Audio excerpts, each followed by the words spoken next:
Brahmadevi, life is a journey. Dharma me road never get disturb honey.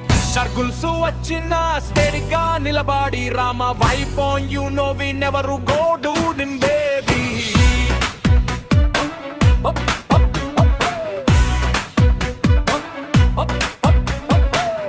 Hi అండి, ఈరోజు మనం కరివేపాకు ధనియాలు పొడి నేర్చుకుందాం. అసలు దీన్ని ఏమంటారంటే కరివేపాకు పొడి అంటారు.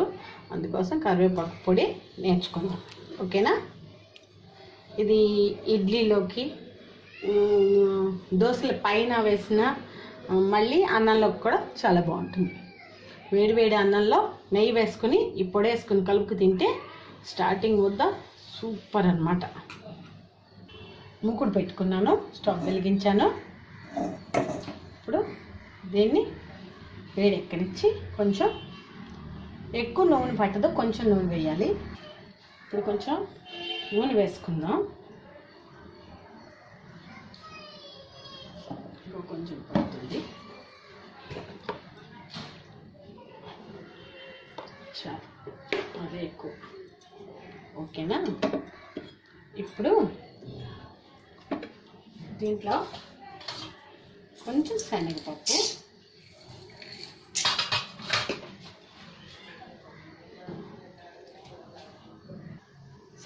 మినప్పప్పు ఈ స్పూన్ తీసుకున్నాను అన్నమాట. 15 ml అన్నందు దీని మీద 15 ml వేసుకోండి. ఇంత తీసుకున్నాను. శనగపప్పు ఇంతే, మినపప్పు కూడా ఇంతే.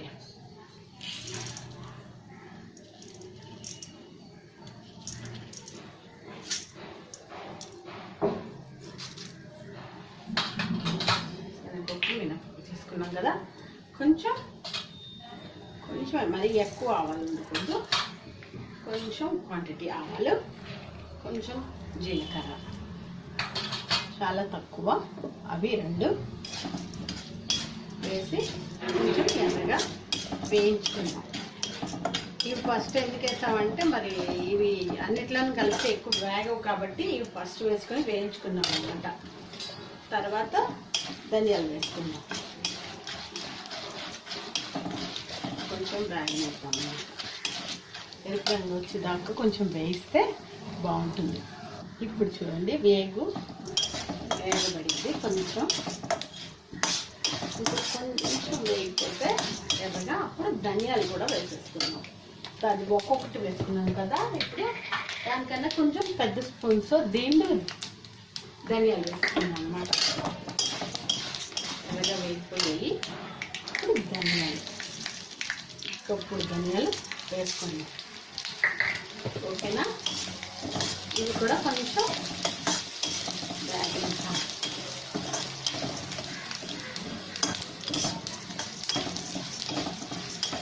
ఈ ఆడుకున్న పొడిని మీరు కొంచెం మిక్సీకి వేసుకుంటాం కదా, మిక్సీకి వేసుకున్నప్పుడు ఈ పొడి మీరు కూరల్లో కూడా వేసుకున్నా చాలా బాగుంటుంది అన్నమాట. ఇప్పుడు కొంచెం ధనియాలు వేగిన తర్వాత అప్పుడు కొంచెం వేగాయి అన్నమాట. ఆ వేగాలు మొత్తం అంతటితో వేగుతుంటాయి. ఇప్పుడు కరివేపాకు కూడా వేస్తాం. కరివేపాకు ఇది ఎంత క్వాంటిటీ వేసుకున్నా పర్వాలేదు, ఇది కొంచెం ఎక్కువ వేసుకోవాలి క్వాంటిటీ.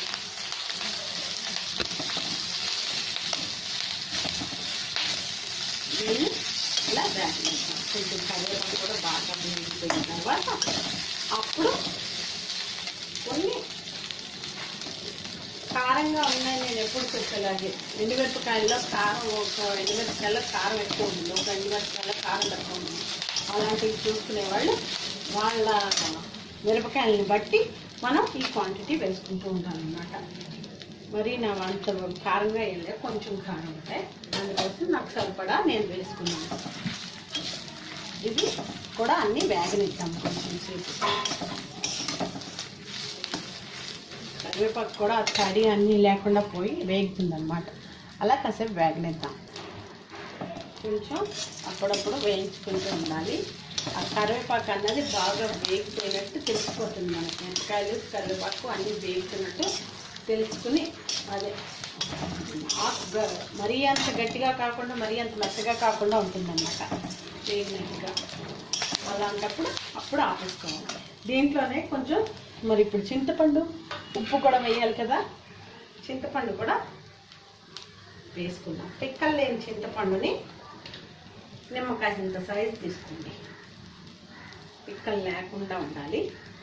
పిక్కలు ఉంటే మిక్సీలో వేసేటప్పుడు మళ్ళీ ఇది అవుతుంది కదా, అందుకోసం పిక్కలు లేనివి తీసుకుని దాని చింతపండు అంత సైజు తీసుకుని చిన్న నిమ్మకాయ సైజు తీసుకుని దీంట్లో వేసేయండి.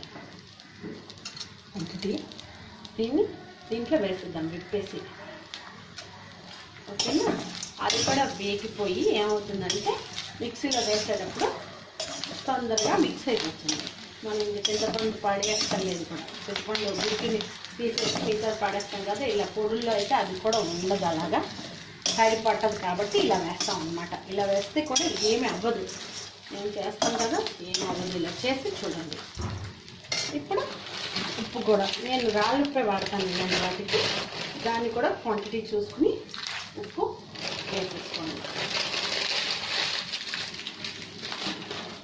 ఉప్పు తగ్గిన తర్వాత కలుపుకోవచ్చు కాబట్టి కొంచెం తగ్గించి వేసుకుంటే అలా అలవాటు అయిపోయిన వాళ్ళకి అలా వచ్చేస్తుంది. ఉప్పు ఎంత క్వాంటిటీ వేయాలి అన్నది తెలిసిపోతుంది. కొంచెం స్టార్టింగ్లోనూ కొంచెం తెలియని వాళ్ళు ఉంటారు కదా, అలాంటి వాళ్ళకి కొంచెం వేసుకున్నా తక్కువ చేసినా పర్వాలేదు. ఎక్కువ చేస్తే మళ్ళీ తీయలేం కానీ, తక్కువ అయితే మళ్ళీ వేసుకోవచ్చు. అందుకని అలా వేసుకోవచ్చు. ఓకేనా? ఇది ఇంకా కట్టేసాం. కట్టేసిన తర్వాత దీన్ని చల్లారి నుంచి బాగా మిక్సీ చేసుకుని పొడి చేసుకుంటాం. చల్లారిస్తాం కాసేపు. ఈ పొడాన్ని మిక్సీ చేసేసుకుందాం. ఓకేనా?